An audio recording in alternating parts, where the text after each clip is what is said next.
here today.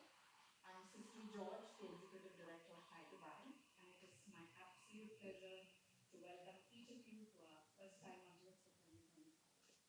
Time flies and it's already February, but nevertheless, I wish each of you a fantastic 2025.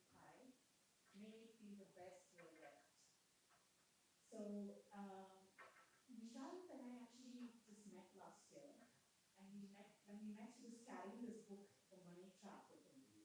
And he said it's quite interesting. And Alok is coming to Dubai in January. We should get him to speak. I said, yes, that might be nice, but didn't really know much about Alok or the book. And just about soft banking, this huge technology.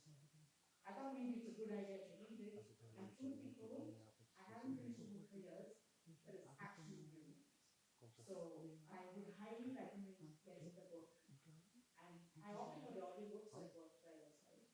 And by this time, TiE 3.0, the man who needs no touching, who I believe is a Majlis combination of Simon Cowell and Nawal Walikant. Really, I really think he does have both of them. So by New Year, PK had already put out his best reads for 2024, and it had The Money Trap as a must read, and I hope that he was already doing things for the author. The book is brilliant. I do recommend it.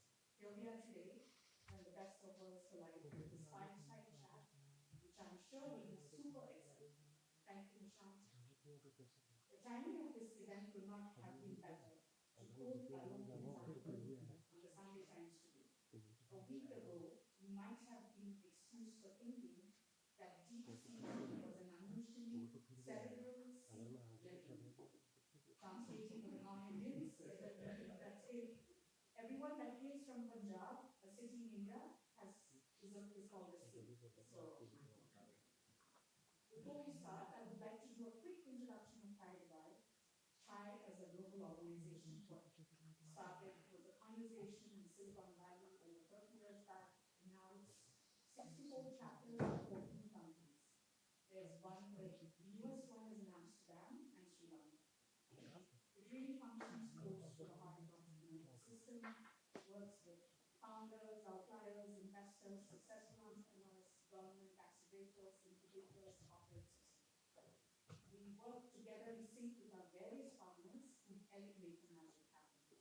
I would like to especially acknowledge our partners, Dubai Intimate City, DeFi, who are like extended family to us. Also Skyline University College, Paramount Computers, Niant, US Mission to Google, Tonic Worldwide, us Cambridge. While TiE has a global reach, we function with a regional focus. We run three key programs: mentorship, TiE Women, TiE University. So it's all different types of funders. And I don't want to take more time because we have a super exciting conversation. I want to also especially thank all the charter members of TiE Dubai and to the board who makes all the amazing happen for the entire membership. And before we start, I would like to invite our director for membership of TiE Dubai board, a second generation insurance genius, an avid golfer, our official Instagram reel master, who also turns into Santa during Christmas. Someday.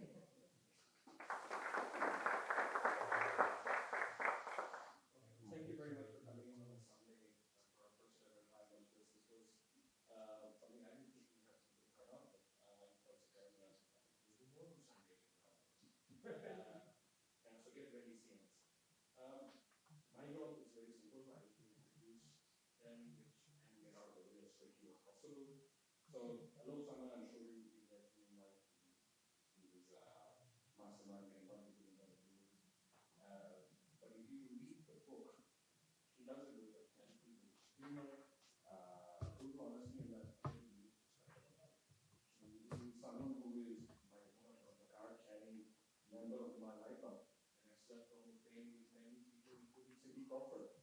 And a deep knowledge of fine wine and has a good passion for golf. That's what for sure. Yeah.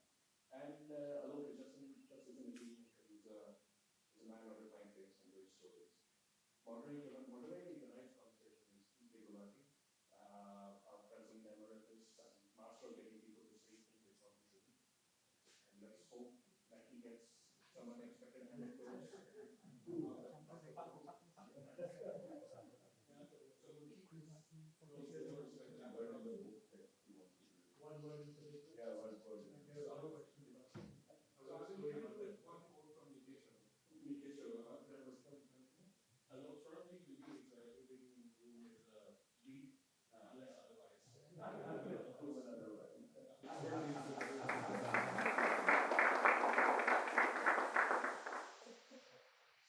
So I get this message from a friend of mine, and he says, unputdownable, and mentions your book. And the person I'm talking about, and I'll identify him, is not exactly a trivial person and normally doesn't say these things.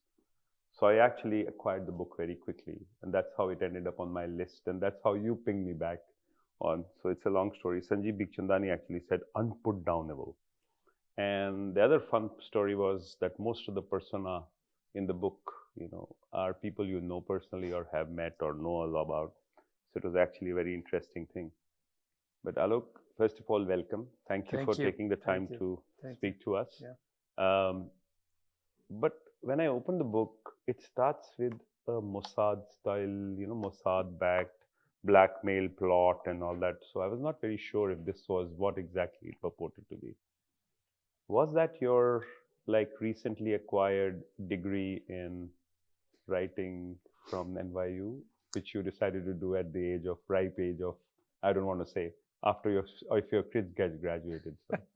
By the way, someone here, I won't point him out, just told me that I look a lot older than my photographs. I'm still reeling from that, by the way.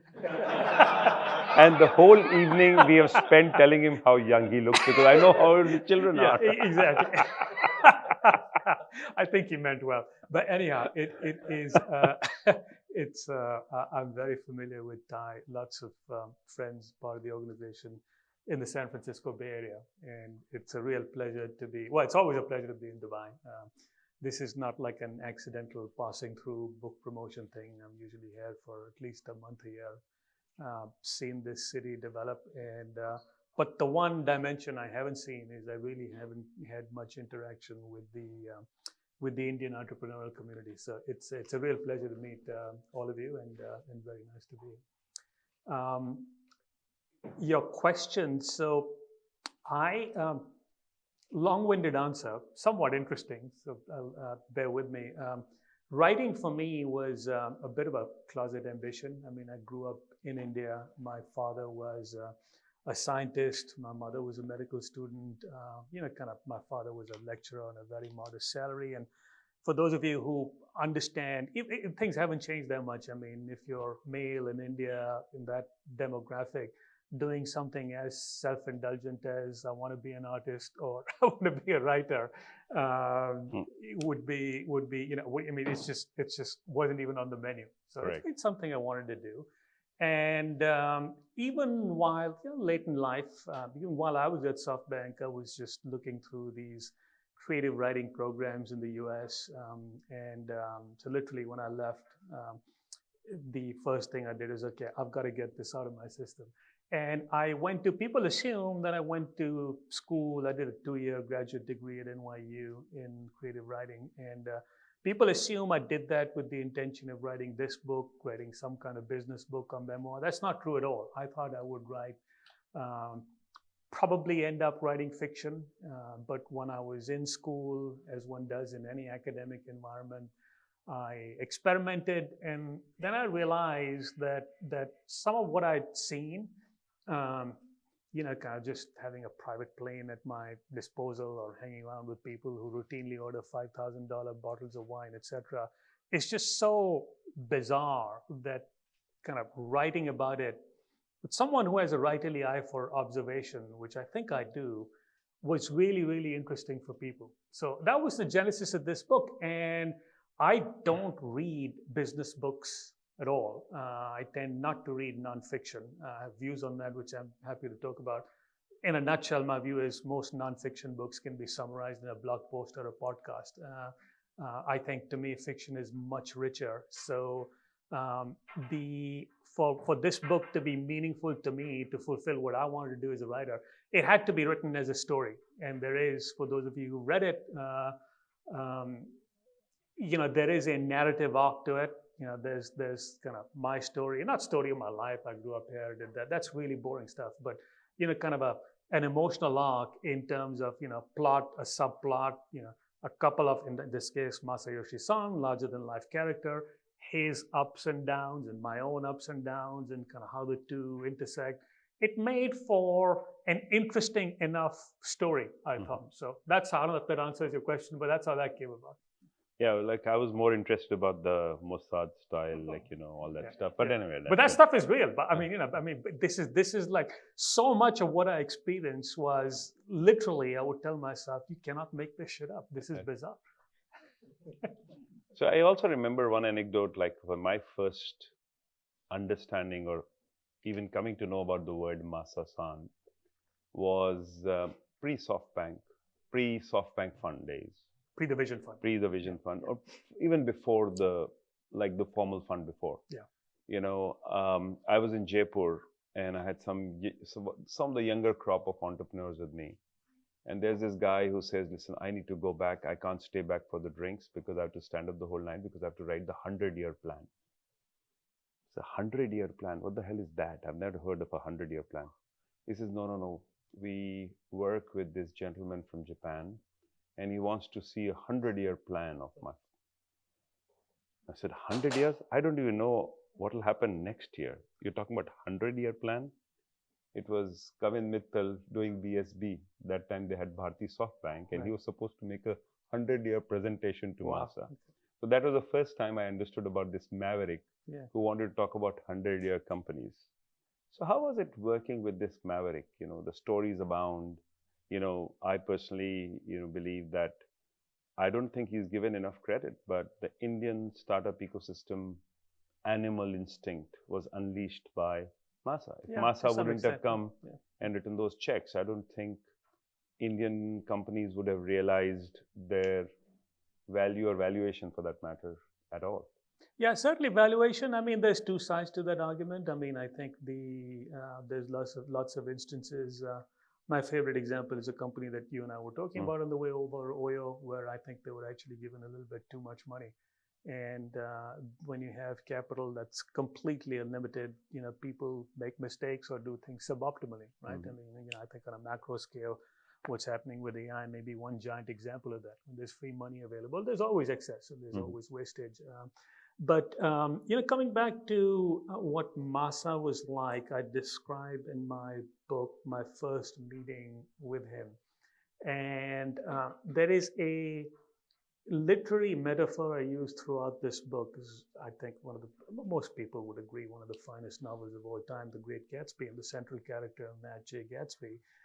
Kind of what really defines him is this, in this case, it's more love than anything else, but just the audacity of hope, right? I mean, kind of longing for something that is just beyond reach.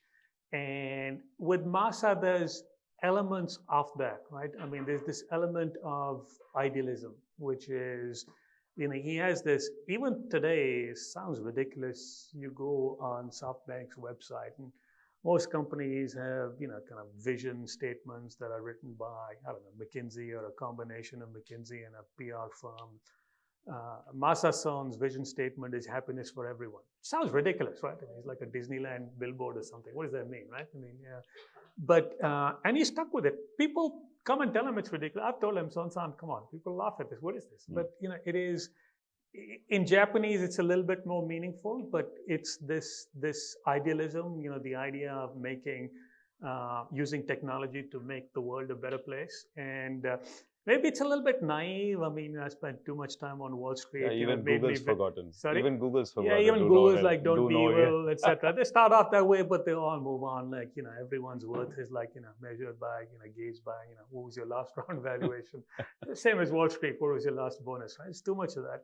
He just struck me as being someone who was above that, kind of literally wanting to change the world. And, that's AI is all the hype right now. I mean, I would hang out with him in 2014, literally 10 years ago.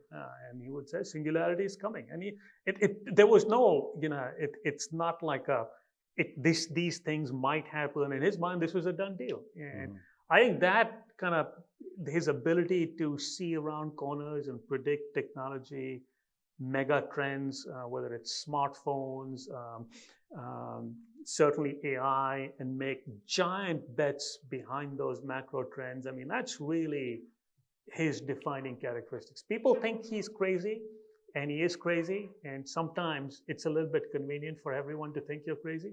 Donald Trump is showing us this, by the way. but that's I mean, I could go on, but that's to me that's the essence of the man. You can make a $5 billion loss in the quarter and people still walk away. He's crazy, so he gets away with that too, correct? He does. Like what do you think about the other part of him, like the force, the influence that he talks about, his intuition-based investing? Yeah, so he talks about that. Honestly, I don't think he really means it. He exaggerates. I mean, he has a sense of humor, and he likes to kind of get attention. But the reality is that his biggest successes, let's talk about his 2 or 3 biggest successes, right? The one that seems more intuition-based is Alibaba, right? Where he backs this guy, Jack Ma. And he wrote a check for $20 million at a point where Masa was certainly among, if not, he was number 1 for a while, certainly among the 5 richest people in the world. So in a bull market, writing a check for 20 million, I see a guy, he's Chinese, maybe he'll do something interesting. That's not a big deal, right? So he's made some bets like that, which seem like, okay, strong, shining eyes, I backed him. But his big macro bets were Arm, which is a deal I've been very closely associated with. I was lead director on that. He bought that company. It's trading at 48 times earnings, paid a 40% premium to that. I thought that was, in my way of thinking, conventional, investment banking training. That's an outrageous price. But he had this vision of where the world would be, which is, Arm would go from 17 billion connected devices to maybe 1 trillion connected devices, and maybe 1 trillion intelligent connected devices, and this company would be worth a lot. And sure enough, he's sitting on a mark-to-market gain of, when I last looked, a lot of volatility over the last weeks in these AI-driven stocks, but his mark-to-market gain is $110, $115 billion, right? I mean, he bought this company, Vodafone Japan, when he was absolutely down and out, bought it 90% leveraged, all based on a handshake from Steve Jobs that as and when something like an iPhone comes out, I'll give you an exclusive for Japan. And he bet the company 5 times over on that. So those are bets made, really aggressive, even outrageous bets based on judgments about where technology is going. That is what he does remarkably well. WeWork is the one that went horribly wrong, and he gets pilloried for that. And to me, my only explanation for WeWork, it was never a technology company. I think to me that was a function of $100 billion raised at a time when he was talking about AI. But at the time you couldn't have spent money, $100 billion on AI. Now he is spending $100 billion on AI, but at the time the opportunity wasn't there. So there he is sitting with $100 billion, and a guy comes along, silky smooth salesman, and real estate, as we know, in this town more than anything else, biggest asset class in the world. Someone comes along and tells him, okay, here's a way to spend tens of billions. And he got, I think it's not a stretch to say he got conned into doing that. That was a mistake. But I think it's fair to say in the venture world, I mean, it's, for those of you who are in the investment business, you'll relate to this. I mean, you do 10 deals and a bunch of them are going to blow up, and you're just counting on one home run, right? So, when the problem with Masa-san is the scale at which you're operating, that one where you might, other people, VC funds might lose 1 or 2 million, he loses 10 billion. But, if you lose 10 on one and you make 100 on the other, I'd take that trade any day, right? So that's but look, I mean, WeWork was probably his worst hour, but, there's a lot of self-flagellation. He didn't blame anyone else. He just took all the responsibility. I mean, it's a wonderful quote, which I have in the book. He actually says, I blame myself more than I blame Adam Neumann. The funny story is, WeWork India is actually massively profitable. Yes, well, yeah, I know, yeah. Exactly. It's massively profitable. Yeah. The co-working industry is doing exceptionally well. Because you did that as a joint venture. Maybe Majid can tell us what our co-working space is doing. There's no space there. I get calls from people, can you get me a place there? So obviously seems like the co-working industry is actually doing exceptionally well. It is, but if you're in the business, you know much better than I. real estate it's not a technology business, first of all. And two is, it's not just a local business, it's a hyper-local business, right? I mean, the economics of doing something in a downtown or Jebel Ali is like, night and day, right? I mean, very, very different. And that's very different from a technology business, right? I mean, like software businesses, for example, you've got Microsoft Office, you might tweak it, it was the same everywhere. That's what, that's what makes these businesses scale so beautifully. That's why they're so profitable. Real estate is a very different business. And with Adam, it degenerated into, initially, there was this asset liability mismatch, which again, if you're in the real estate business, that's very fundamental. I mean, you can't have long-term leases where you're locked in for 10, 20 years. I mean, it's co-working, again, you understand that. You can't, have 10, 20-year leases and then your tenants are 6 months. That's just asking for trouble in a downtown. And he had the ultimate calamity hit him, which was COVID, right? You're stuck with your 10-year leases and you got no tenants. And then there was the cult of the Adam. Smoothest salesman in the history of mankind, I think. He'd be a contender for that. So let's go back to India. Yep. That is where a lot of us actually came to know or know about Masa. And I think a lot of that had to do with Nikesh coming on board. And I remember the call, the Google analyst call, where Nikesh made this announcement that, hey, I'm going. Right. And people were like, where the hell is this guy going, kind of thing. And then he turns up, has a deal with Masa. And one day they both land up in Delhi and you make these announcements, these big announcements. Yeah. And I'm sure you were there at that time. Yeah.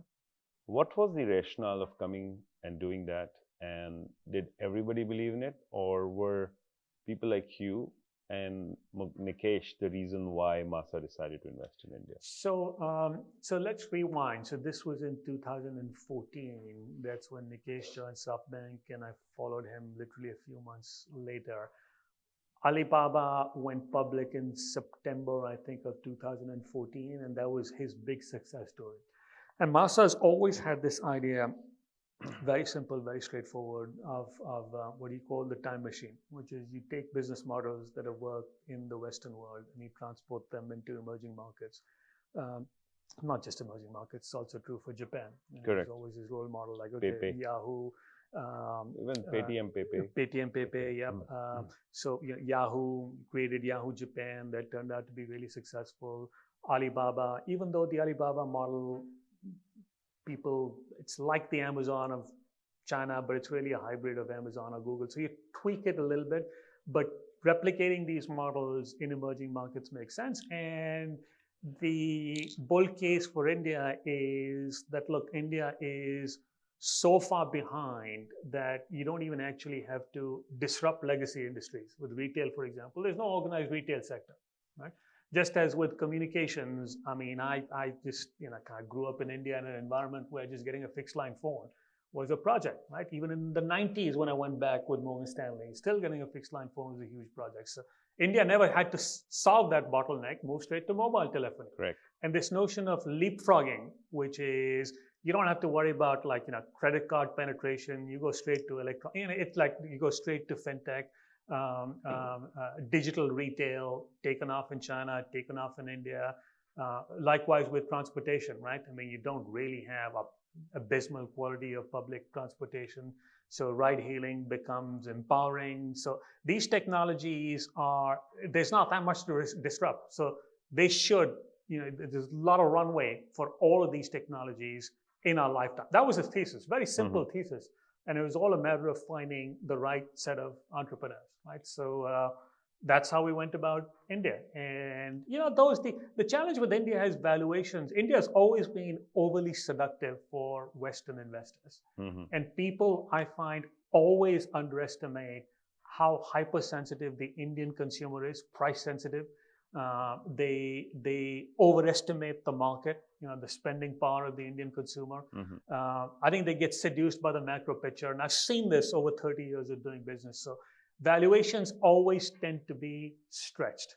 So that's always a major impediment to making money in India. But having said that, I mean, it is, the thesis is. But that's a pretty contradictory thing, because you guys were fixing the valuation. When you came in and offered those $100 million checks for the first time in India, you were the guys who were fixing the valuation. Like, there was no previous valuation. Yeah.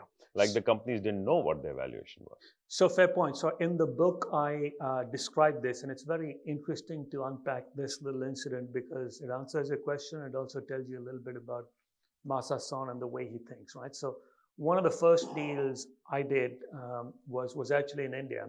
It was a company that most of you know, Ola Cabs, right? So I'm sitting with Bhavish and kind of discuss with Masa and Nikesh. She's like, okay, go ahead and make this happen. And I know roughly kind of where he'd done a last round valuation. I think his number was $250 million or whatever.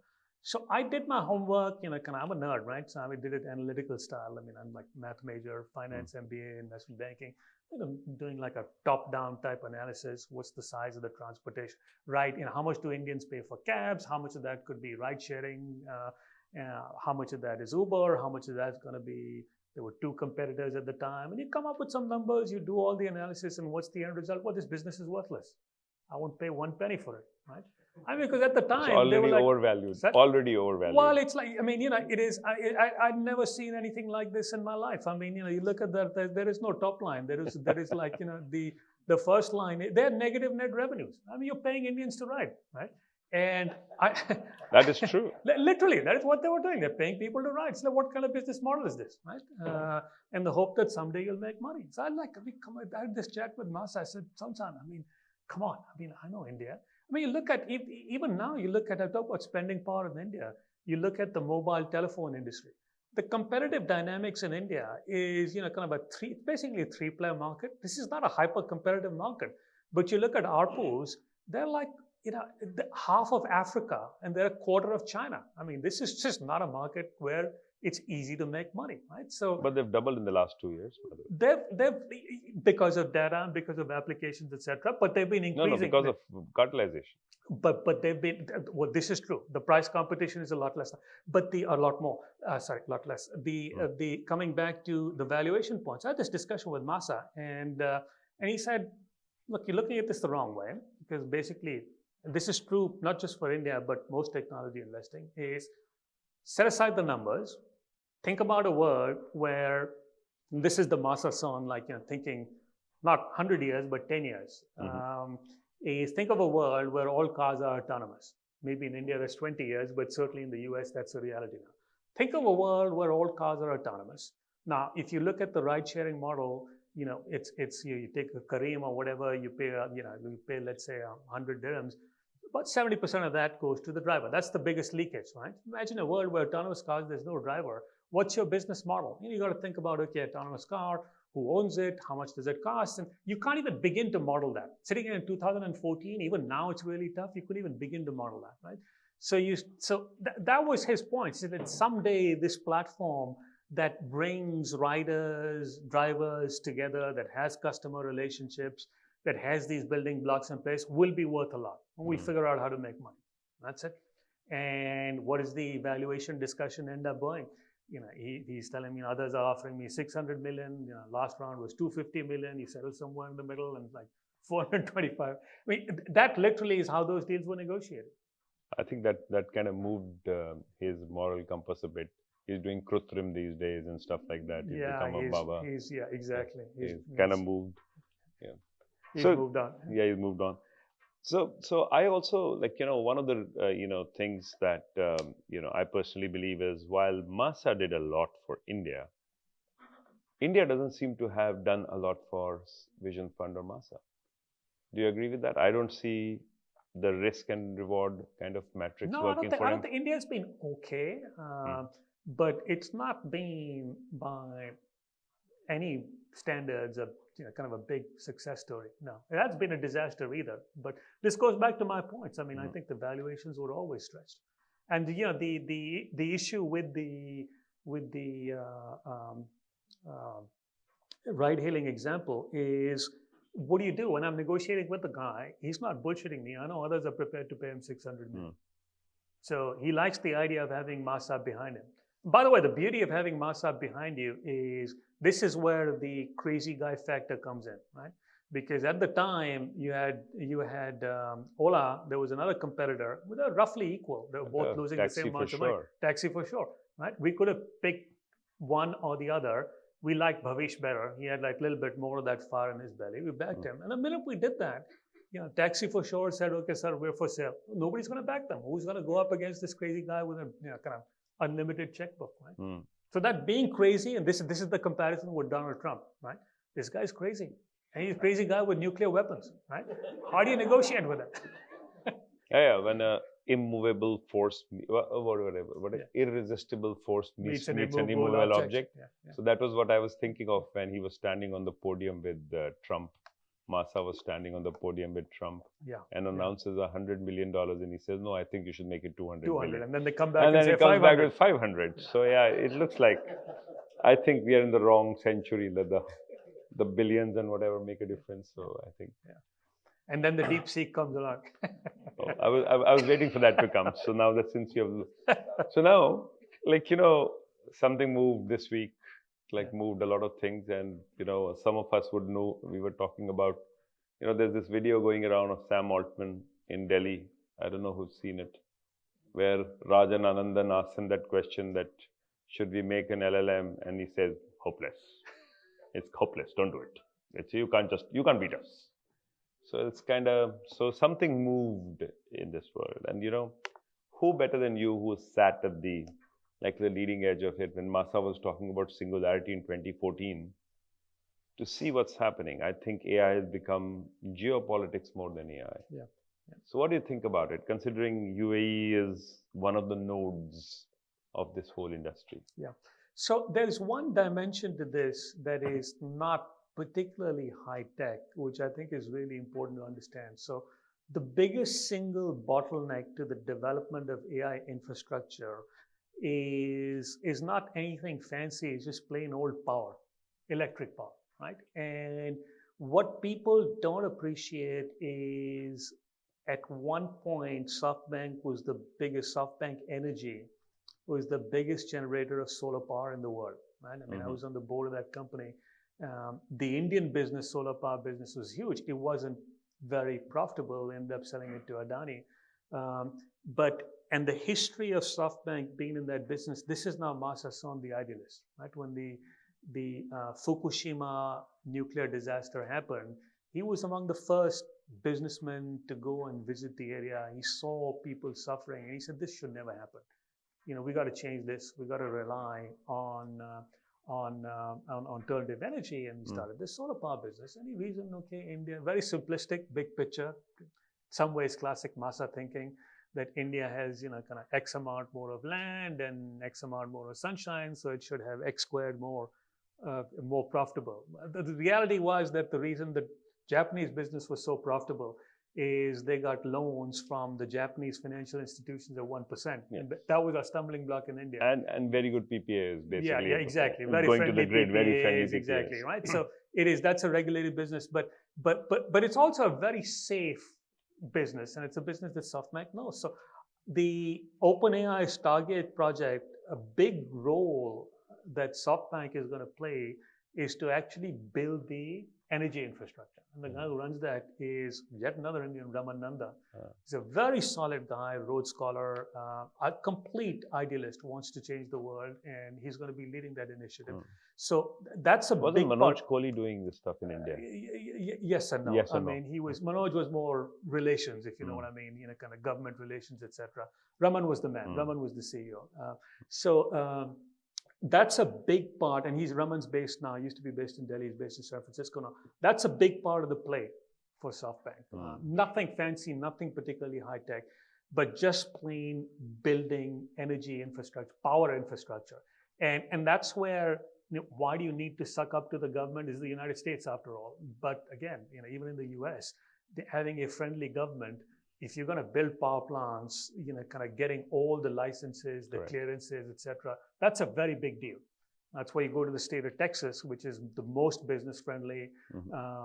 Tesla's moved there. Meta, Mark Zuckerberg's talking about kind of moving. Correct. So it is that's a little bit of what is going on over there. Now, obviously, they were thrown for a bit of a six in terms of the Chinese announcement, and just the broad notion that maybe you don't need that much by way of expensive infrastructure.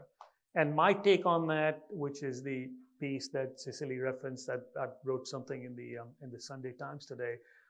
I think that it's a classic case of if things become more efficient, if they become cheaper. We've seen this in technologies of all variety. It just accelerates consumption, it accelerates development of applications. And if anything, it ends up accelerating investment in AI infrastructure. And maybe there's some short-term imbalances, and Project Stargate, they're just going to have to roll that out. I mean, I don't see them doing anything stupid because it is a private sector project, and they will hire a management team, and they will, at some level, have to match supply and demand. You know, it's ironic, like, I think the savior for this whole power-hungry nature of, or the acceleration, would probably be small nuclear plants, nuclear fusion plants. It would be, maybe. absolutely. And that would be ironic that it started from Fukushima. Yes. Now, that would be ironic, actually. No, you're absolutely right, yeah. The amount of companies that I've seen in nuclear fusion or micro-nuclear fusion reactors. In fact, there was this thing about Enron regenerating itself with nuclear fusion. I don't know if you saw No, I haven't seen that, really. Oh, yeah, the egg. They actually came up, and people don't know if it was a, kind of a joke play, but Enron, the .com is back, by the way, online. I did not know that. Wow, so, that's interesting. Coming back to, a lot of the stuff that you talk about here has a tinge of disillusionment in it. It's almost like, all this is like, let's say the Buddha kind of thing, that at the end of the day, ambition is good, but, all this is, not worth it. Kind of a feeling that you get. Did you write this book to actually kind of like document that? I did. It's a really interesting point. So there's been lots of reviews, comments on the book, and the one I liked, not because it was particularly positive, wasn't negative, but I just thought it was very perceptive. The Economist made the comment that the book is a Rorschach test for readers. I thought that was very perceptive, because that's exactly what I meant it to be. Because I think books that try and preach or give you a message tend to be a little bit patronizing. I mean, it's like, I'm just sharing my story, and it's up to you what you take away, right? The title has trap in it. Sorry? So the title has trap in it. The title has trap in it, which was a bit of a play on the honey trap. I wasn't wild about the title. You know what my title was? My pick was, I wanted to call the book, I Took a Pill in Ibiza. My publisher, which is a chapter in the book. But to me, that pill was a perfect metaphor for this bizarre, I felt like I was high for 6 years, and everything around seemed surreal. And then the hangover wore off. So the point being that, wrong city to talk about it, but that's fine. Yeah, well, this is true. This is true. So coming back to my chain of thought. So there are people, a lot of people who read this book. It's very interesting. A lot of people in India, young kids in India who read this book, and they read it as something purely aspirational. Says, one day I could be like this. I could be like, I don't know, whatever it is, certainly making. I think you should tell them about the guy who came and talked to you about the business plan, and not absence of a business plan. So that is the business model. That's the aspiration. Then I'll come back to. So there's people who see only that aspect, but there are people who, this goes back to what the Economist said. I think the exact words in the Economist was, it's either a buy-in to the glories of deal making, or a commentary on the vacuousness of the pursuit of money and power, right? And to me, the book is equally that. In fact, if you read the last sentence of the book, that's a pretty powerful message.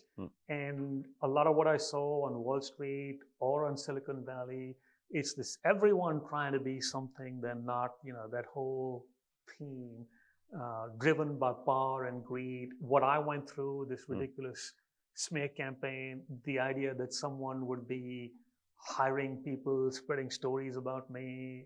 I mean, it's just ridiculous stuff. All for what? Power, money? I mean, I've just seen so much of that that I don't feel bitter about it, to be quite honest. It didn't damage me anyway.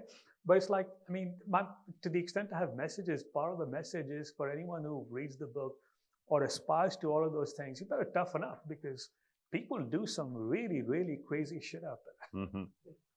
So let's stay on the disillusionment part. What was, like, on a personal level, you're exceptionally successful. You had a dream run in that sense. You just said that, from private jets to $5,000 bottles of wine. Where does the disillusionment come in? And what has that made you do? Is this degree a part of that? Like, for example, getting to do something which was more important? Yeah, no, this is getting into really deep questions. No, so I mean, I think You gave me that right. no, absolutely. And by the way, I love talking about this way more than I do talking about Masa-san and his deal. So I'm happy to dive in. I mean, I feel that there's huge spells of my life, chunks of my life, in my days as a banker in particular, where I was every bit as caught up as the next guy.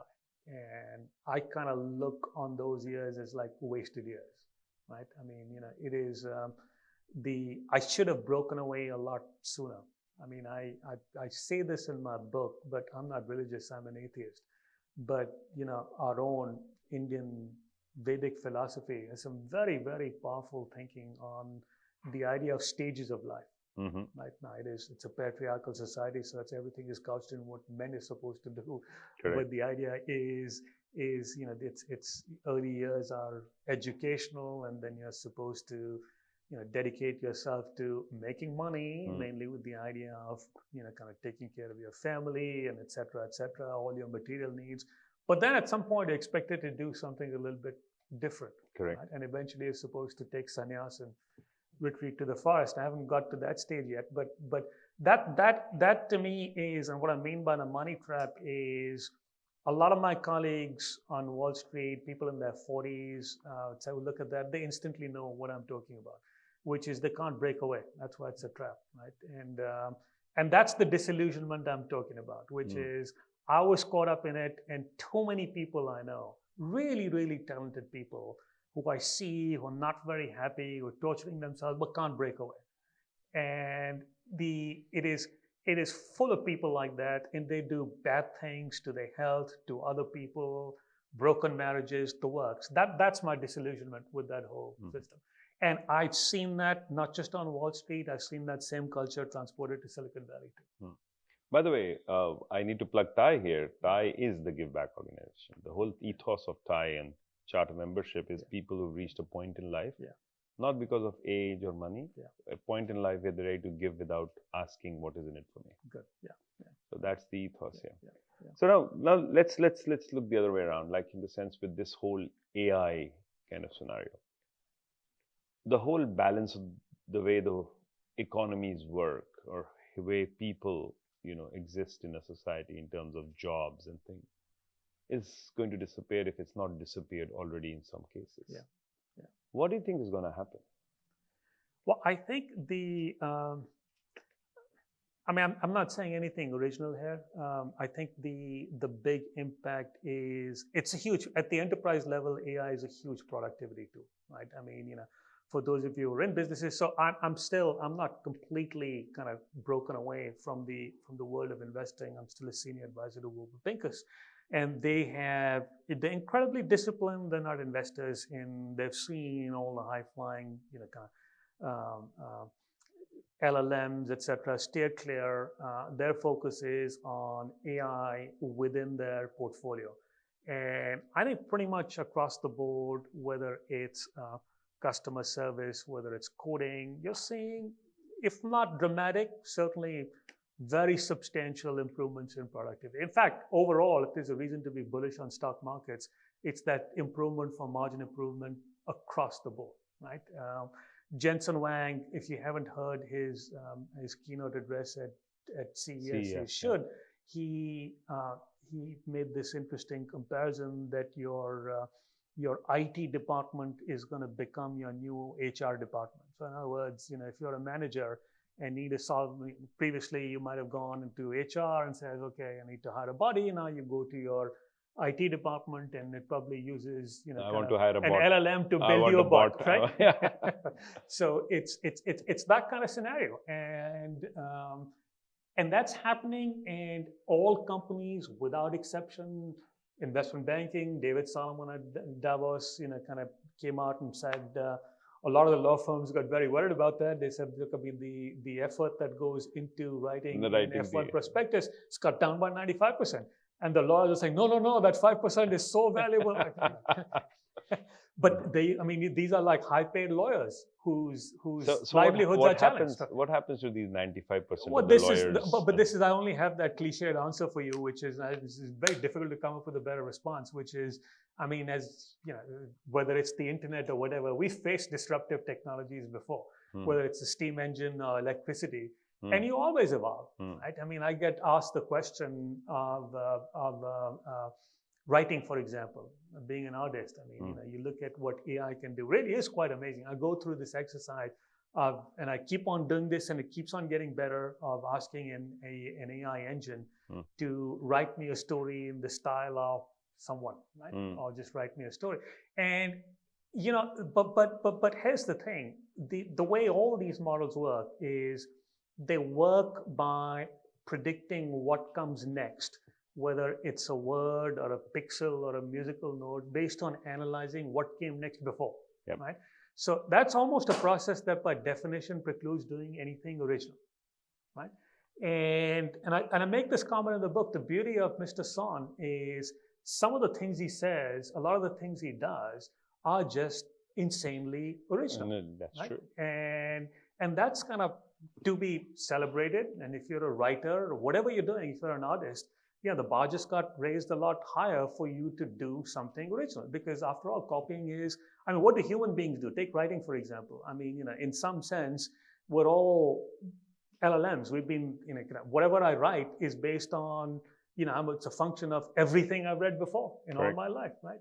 But the bar to be interesting is if you do something that's different, right? I mean, yeah, so I think Sam is right in complaining that, you know, DeepSeek copied OpenAI. Well, if you've been to Shenzhen and bought a fake Chanel bag, I mean, this is like not, this is China for you.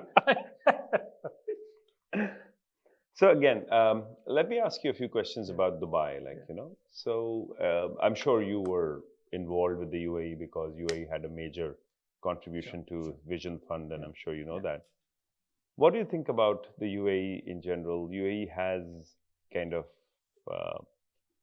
taken or built a model which is very different from rest of the societies, you know, globally. And you decided to spend some time here. What was that reason? So, like, we all are like members of the cult already. Yeah. So want to hear from somebody, you know, outside. So a piece of my history, which I don't talk about in the book because there's only so many things you can talk about in the book, is I actually set up a business in India, which still exists in the DIFC, called Bearcap Partners. And at the time, I did that in partnership with Dubai Holdings, right? And this was in 2006, 2007. Dubai, they were investing at anything that moved. Oh, yeah, yeah. Right? There's somebody who's sitting there, one of the anchors down there. So yeah. And you know, and my idea was very straightforward because, you know, they had this jargon soup of Dubai International Capital, Dubai Well, there you go. There was Istithmar, there was Dubai Holdings. I mean, you know, like, you know, it is like, you know, never seen a deal they didn't like. So, like, and there was no Arabic word left. Yeah. So, like, you know. So in typical Indian style, I showed up. So I want a piece of this action. So, you know, so I'd set up I actually had, when I was at Morgan Stanley, I had set up Morgan Stanley's business in India in the 90s. So I was very comfortable navigating those markets. And I said, okay, you know, it's a very natural nexus for UAE, you know, much better than I. I mean, the relationship goes back centuries between the UAE and India. And so this is just a very natural nexus. What are these guys doing? Like buying a piece of Deutsche Bank or whatever else they're throwing money at? They should be investing in India. And people saw the sense of that. So we were, you know, it was welcomed with open arms. I did this in partnership with the Bear family out of Switzerland. And we had commitments, Dubai Holdings, all these guys to invest in India. But then 2007, 2008 happened, right? The brick fell. So, you know, what are you going to do? The company's incorporated in Dubai. They reneged on the commitments. What are you going to do? I mean, sue them? I mean, like, best of luck with that, right? And it wasn't their fault, to be fair. I mean, the people we dealt with, just nicest people in the world. It just wasn't their fault individually. Correct. But institutionally, things were overdone. So, I mean, I do have a lot of history, not just being here and tons of friends, family, is actually doing business here. And Bear Capital Partners is now doing fine. I'm still a director, still in the DIFC. To me, again, all of you know this much better than I do. I mean, the UAE is not monolithic. There's Dubai, and then there's what's going on in Abu Dhabi. And to me, there's It's different. called capital of capital nowadays, in Yeah. case you didn't know. Is that right? Okay. Yeah. So Dubai to me is this wonderful, wonderful experiment in, kind of, if you build it, They will come. And so far they're coming, and it's just great to see it work, right? And I've talked to people at the top, and it's not as they have some very clear thinking on how far it can go, and etc., and how many people can be accommodated, and the challenges to the infrastructure, etc., etc. So to me, at some level, Dubai is a giant real estate project, right? I think what is going on with the UAE is, in some respects, I won't say it's more interesting, it's just very different, which is they want to be part of what's happening in the world with respect to technology. And I saw that when we dealt with Mubadala, and we saw that with the entire team. They were just infinitely more thoughtful and sophisticated than the Saudis were, for example. The Saudis have come up. Or are. So they've come a long way since, by the way. So this is now, I'm already talking about like 2016, 17. So what I'm seeing now with Project Stargate, for example, MGX, now it gets really complex. G42, MGF. I lost track of who's doing. No, in fact, that MGX was the whole idea of it not being spread out. Right. So bring them all together. Bring it together. Yeah. So and there's G42, the idea of building in an Arabic LLM. Being part of Project Stargate. I think these are all really, really interesting commitments designed to make the UAE, Abu Dhabi in particular, a player on that global stage. And that's an incredibly, incredibly smart move. And I'd say they're way ahead of the game relative to Riyadh, for example. I think those guys will have much, much more of a struggle.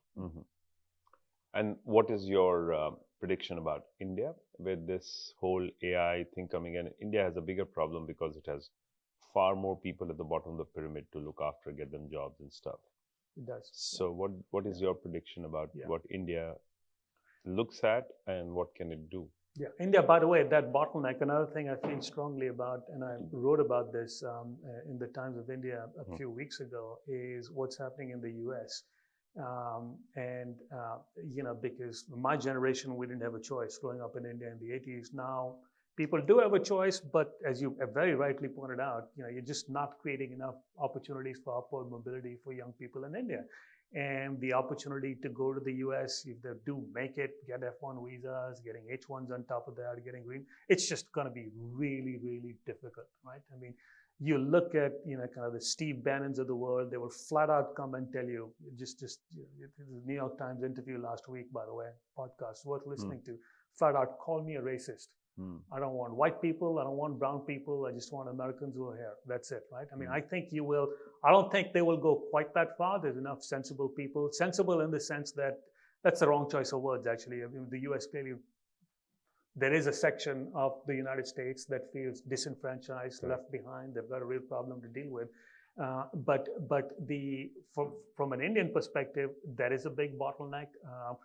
I think Indians feel the same about the Bangladeshis. So don't. Well, I've made that point quite vocally, by the way, that this is not about being provincial local. I mean, this is a real problem. But to be fair, the world in general is going right. But to be fair, I mean, I think we can all agree on illegal immigrants and people. But when it comes to the caliber of Indians who've gone and built businesses, etc., that's a different ballgame. I mean, that's very short-sighted. So India has the same challenge that they've had for, I don't know, as far back as I can remember, which is, they're creating, the startup ecosystem is vibrant. There's no shortage of capital, but it's not going to create employment on the same scale as a continued booming service sector. And I think with AI, the phenomena of outsourcing coders, for example, I mean, it's just become a lot easier to do. So India, it's always been the case, and it will continue to be a real challenge in terms of dealing with that. It's going to be a source of, hopefully not social unrest, but fortunately there's enough going on that it hasn't got to a point at which it gets to what we have in the US, which is like, okay, this system just isn't working for us. Well, maybe we should just ban AI. Don't make LLMs. An interesting experiment. Like people can. I'm just saying, maybe that's a good idea. Like Trump could say things like this. It could. It could. Absolutely. Yeah. At this point, I'm going to open the floor up for questions. Please.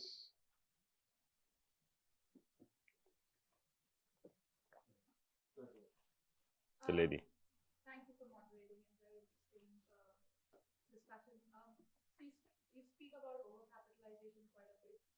And what do you think are the necessary changes that the investment industry, VCs, that PEs should go through to balance sort of emerging, to continue to invest in disruptive technologies, but not expect a certain, not overcapitalize necessarily or expect a certain growth? Well, it's a very simple answer. You can't legislate for human nature. I mean, you always get people. It's been like this forever, and you can preach and say don't get carried away, but you always do. I always do, and I've lived through 40 years, ups and downs, and you always get carried away. In when there's a lot of capital, you make mistakes. You allocate too much money. Frequently, you allocate too much money to the wrong things, or even too much money to good things. Maybe Stargate's an example of that. And then you overdo it, and then you overcorrect on the downside. And you just got to be aware of that. And there are people who navigate that cycle wonderfully well, but it's only a handful of people. I mean, and I'm talking about kind of Warren Buffett and Steve Munger, who have been just absurdly disciplined about this notion. You look at how much cash Warren Buffett's sitting on now, right? Which is like, yep, okay, I'm happy to miss out on the last 10, 20%. I think the world's getting, very few people are able to do that. And it's just human nature. The beauty, eyes of beholder kind of thing comes in mind, correct? Finally, you cannot legislate valuations, correct? Yeah. If you want to buy something for a certain price, finally you end up paying for it, correct? But how do you balance the tension between, sort of like this vision and this disruptive technology, and yet you don't have the numbers, because in the early stages, like you mentioned, right? That how do you quantify that vision? But what my wake-up call on something like that was Uber. I don't know if you remember. The Uber went into a valuation, like I think is about to touch $10 billion. What valuation did you guys go in at Uber? We bought into Uber, I think it was like 60 billion or something. So and then there was this whole story, and I think a professor actually wrote a scathing thing, saying that what are these guys doing? Look at the valuation. If I calculate, and he did a very mathematical calculation of all taxi rides in America, and totaled that all up and said, like, you know what? Even if you look at like X percentage of growth every year, they have massively overvalued it. And the whole world chimed in, and that was Ashwath Damodaran, Damodaran, right? Now, but again, that goes back to my example. Now in the world of autonomous cars. No, but that's the thesis behind, because obviously people hadn't heard Masa's side of the story. Yeah. And they were like, and Ashwath broke them down, basically. A few days later, Mark Andreessen actually came back and wrote back about it and said, Professor, you're wrong. And his thesis was that everybody I have interviewed and talked to, I asked them, how many Uber rides would have, how many taxi rides would you have taken to replace these Uber rides? And the answer was 0. So all these rides are new rides. These are rides which are happening because of the ease that I can actually dump the car and I can call a car anytime I want, and I can do that. So that is how the upside is there. And that was proven right. So it's very difficult, in my opinion, for somebody to say overvaluation or... Yeah. The one thing I will tell you, radical statement, if you're asking the question from the perspective of a technology investor, I'd make a blanket statement and say that valuations don't really matter that much. Because if you're a VC and you're swinging for the fences, great example of that, which I make in the book. I have a chapter in my meeting with the dinner we had with Mark Zuckerberg. And the objective of that chapter is not only to make fun of Mark, I do make fun of him, he's fair game, but at that dinner, which is in the early days when Nikesh and I just started working with Masa, we talked about how Masa passed on investing in Facebook at a $10 billion valuation because he thought it was overdone. And again, kind of we talked about that, and Masa turned to me and to Nikesh and said, we should never make that mistake again, right? And that, those things made an impact on his mind, because if you're right on those big technology bets, again, with the example of Ola, this is what he told me. He says, Alok, whether you've invested at 250 million or $500 million in 10 years, won't make a difference. If this works out, this is going to be worth, kind of tens of billions.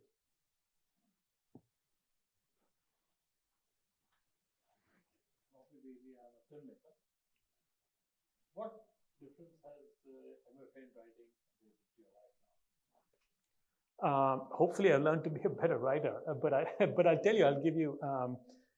It was for me probably since being in college, probably the happiest period of my life. I just loved being in the classroom.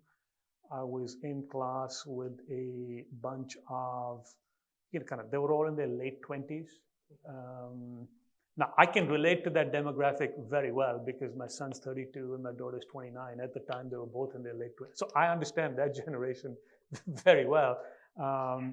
The professors were all, I asked them, they were all younger than me. But being in that environment with them for me and just learning, hopefully teaching a little bit, sharing my experiences was just an amazing experience. And then to answer your question directly, what did I learn? I mean, it is when you've been through what I'd been through, the world, I mean, meeting with heads of state, captains of industry, billionaires, etc., and I'm sitting with very young, aspiring, very left-wing writers who are very idealistic, who are not happy with the way America is, who want to change the world. By the way, they're not even like left-wing as in I want to vote for Bernie Sanders. They are like communists. They think rich people should be eaten, right? I mean, but just sitting in there and getting their perspective and having interesting arguments with them, it made an impact. You just learn to have an appreciation. A lot of things that seem strange to you, and then you see it coming from, and equally some of the things that they'd hear from me. It was just a very, very interesting exchange. I'll share with you, this guy who used to wear a beret, who was a Trotskyite, and he was the most radical about communism, socialism is the way to go. And I said, okay, let me ask you this. You want your government to take away my money and give it to you so you can do all the things I wish I'd done when I was your age. Right? Isn't that a little bit selfish? And he didn't have a response for that. But it was, I mean, those kind of exchanges, being in that environment was to me just phenomenal. It was very good. And hopefully I learned, I mean, I read like a maniac, right? I mean, it was just, it's not easy to keep pace with all of them. Will it make you write something totally unrelated to your past? I'm working on it now. I'm working, my mission, as I said, was I wanted to write fiction, so I've started my next novel now. Not fiction related to your investment world or? Well, everything every writer writes has to be, for it to make an impact, has to be in some fashion related to what you've seen. Otherwise, you're not credible. I mean, I can't write a book. Are you making a pitch for his next book? Just checking. Just checking. Oh, you may be in a queue. You may be in a queue. All I'm saying is that. I'm always excited by somebody trying to do something out of nothing. Yeah. Something creative. Yeah. Kush, you had a question? Something out of nothing. Kush, you had a question? So people who reach their top of the peak, they're already at the top of the mountain and are scared of the fall. And we've seen they're either scared that some politics will hit them or they'll all fall. You've probably seen many of these. And what's their next move and how do they react? How are they planning their future when they hit what they feel is the peak? Well, they don't know it's their peak. And look, I mean, I have this, like, it's somewhat tongue-in-cheek, but it's true. I mean, I remember this conversation vividly. I asked my boss, one of my mentors, I mentioned this in my book, and to me, I used to think when I was an associate that you all had this idea of like, what's the number you need, and you don't care. My number used to be, I don't know, 10 million or something, and then I was talking to my boss and said, look, his boss, a gentleman by the name of Bob Greenhill, who then went on to found his own investment bank. And the guy worked like a maniac, absolute maniac. And I said, what drives him? And he just looked at me and he said, Alok, you don't understand. For him, it's a game of whoever has the most when they die wins. Right? And this is what I mean by the money trap and the cycle that people get caught up in, and this idea, like, part of why, I write about, like, it was, for me, it still is, by the way, having a G5 at my disposal, right? Now, I describe that, and I went through this debate, do I want to write about things like that? It's not going to make me popular, right? So a lot of people think, like, what is this guy bragging about flying private? But I wanted to write that because I do make the point when I talk about how cool that experience is this G5 is a hand-me-down from my boss because he's got a G6. And I will wager that he's got a G7 on order right now. It just never stops. You're always checking out, the other dude's plane or his wife or, whatever. It just never stops. You look at Mark Zuckerberg and caught on camera, right? Alok, thank you for doing this. My question is around hubris and cutting the signals from the noise. At the level at which you have operated, and when I was reading the book, the only word that kept coming to my mind was, "This is so bizarre." And early in my career, I had a ringside view of that. I started my career in EdTech, and we saw what happened with the Majlis valuation. Then Web3 came, blockchain came, and now the whole AI hype. And so, as someone who's trying to navigate this world, I constantly struggle with where's the signal and how do I cut it away from the noise. How do you do that? Or how have you been doing that at the level at which you function? Well, I was very honest with you. I don't think I did a very good job. There are plenty of big chunks of my career where I was totally caught up in this too. And I'm not even saying that I had, kind of the courage to walk away at the top or for me, I walked away because it was just a convenient break point. And actually, that's the best advice I can give people, because nobody walks away when you're flying high saying I've made enough or I've had enough. I've never seen that happen. There's a story behind it. But there are very often convenient break points where you can reevaluate your life. I can't tell you what those are, only you know those, right? It's something happens in your personal life that forces you to reevaluate, you relocate, you go to a different place, or something happens, you lose your job, or you don't get you don't get a promotion you wanted, or your business doesn't pan out, something that forces you to reevaluate in the deepest sense of the word, right? Is this a time to make radical changes in your life? Because those are probably the only times when you'll do things like, what I did, like going to school. Good question. Actually, a good segue. I wanted to ask you, how do you make these changes, right? Because I guess, like, sometimes you've lived your life in a certain circle, being inspired by a bunch of fellows who sort of maybe doing the same thing that you're doing, and at some point you are at this evaluation point, and like you don't have inspiration around, and you only have guidance by yourself. In the moment, how do you have any sort of looking back, any advice for people to say, okay, look, this helped or this didn't help, or like how scared were you? In all honesty, I can only share my experience, which may or may not be translatable. Is I ended up in this finance business by accident. I talk about how as a kid, I was I was just obsessed with mathematics, and it's what I wanted to do. My father was a scientist. I thought that's what I might do. I just ended up going to business school because of an accidental meeting. Someone who said, "Why don't you do this?" and just stumbled into this. So it's not as if I was ever really inspired by the people around me to get thrown into it. And if you land up in the investment banking world in the 80s, you're just dazzled by what's going around you, right? And so for me, which is why a lot of people have commented that in your book, you just seem to be like in a state of daze, like what is going on around me, right? And so there was an element of that. So I was never really inspired by any of the people around me. Occasionally, Masa-san was, you meet people like that and you say, well, this guy's really, really different. He's special. I want to follow him. Those are very, very rare. But if you're surrounded by people who inspire you, then you're probably in the right place. No need to make any switches. Ajay, I come from a finance world, also investment banking. So this is actually a question to both of you. And very simply, it's the US is 15% of the world GDP, has something like what 20% of the patents globally, but it's 45% of the capital market. Where is this in that? Is the whole world betting on the US? Is the AI hype, this massive hype, 30 times PE ratios?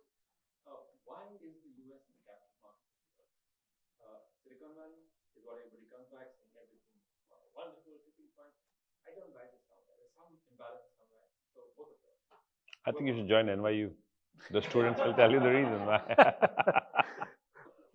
Listen, I like if people knew the answer, they would have found a solution for that too, correct? You know. 3 times as much. I mean, the capital markets are 3 times as much as this GDP. Like so is Trump's bluster, man. He's ordering everybody around. The last few, like I don't know if you've seen that. So, like I think it carries forward in that. Like I don't have on a serious note, I don't have a serious answer to that thing. Yeah, I mean, the only thing I would say is, this could be a subject of well, it has been a subject of books and many discussions. But look, I mean, Silicon Valley is, and a lot of American exceptionalism is all about Silicon Valley right now, and those companies are a function of an ecosystem that nobody else has been able to replicate. It's a function of, and it's a combination of factors. It's the educational infrastructure. Stanford is kind of the center of that. It's the VC system. And if you haven't spent any time on there, it's difficult to appreciate this. It's a ton of immigrants, and it is so completely dominated by Indian immigrants. It's actually really embarrassing. You go down University Avenue, and I kid you not, it feels like you could be in an IIT cafeteria.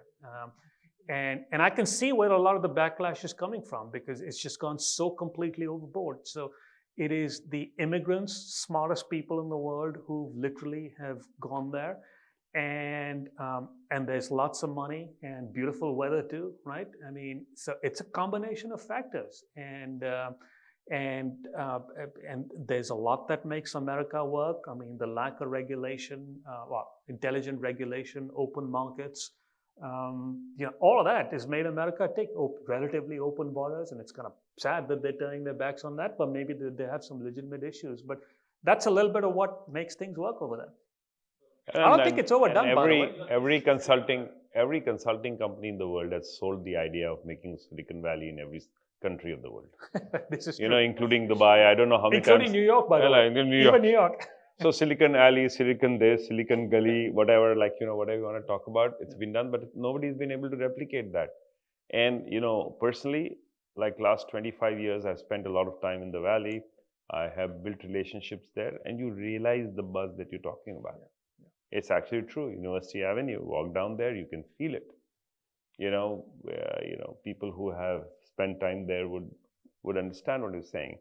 And, this unique, coming together of things is the only other place where I see is Israel, for example. You see the tech part, the seeding of the tech kind of scenario, where there's no scale, there is no money, there's no engineering, there's all those things are very minute, but still they have this, if you talk about cybersecurity, you can literally bet your last dollar that there is an Israeli somewhere sitting at the back of it kind of scenario.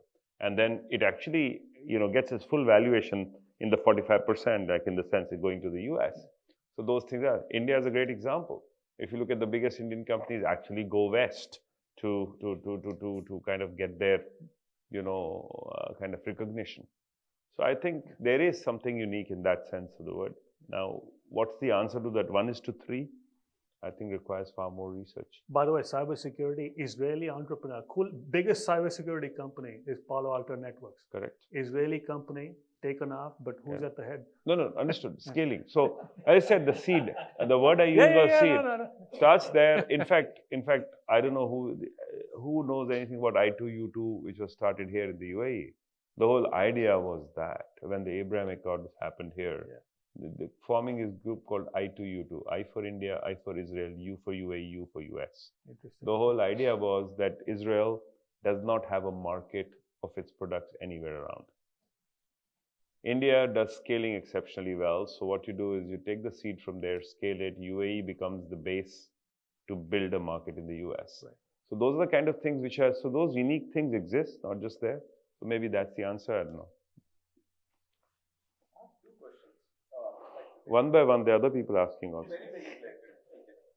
One, anything you would have wished you had done differently? Did you have you wished you had an inflection point which was different?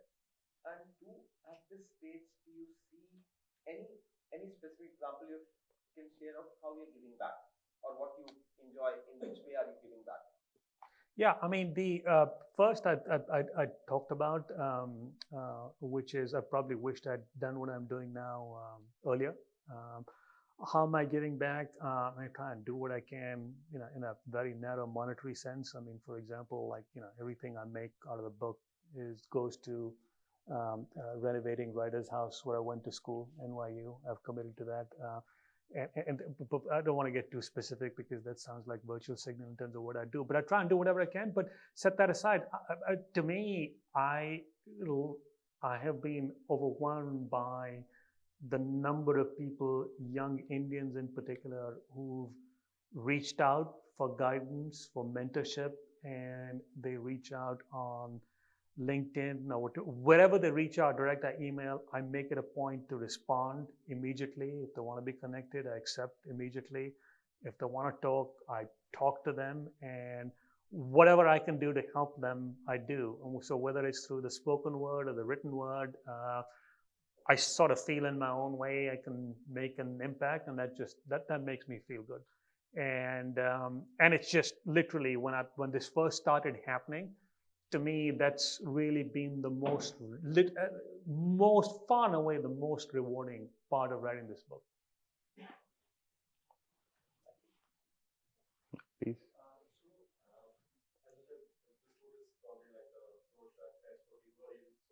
What I wanted to take away was probably a man's love for saying statements, how a person is evolved into navigating different geographies, different types of people with their different backgrounds.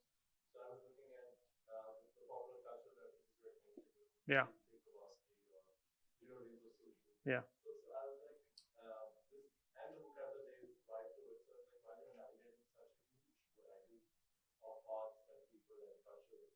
And of course, the core team also depends to much to the team from.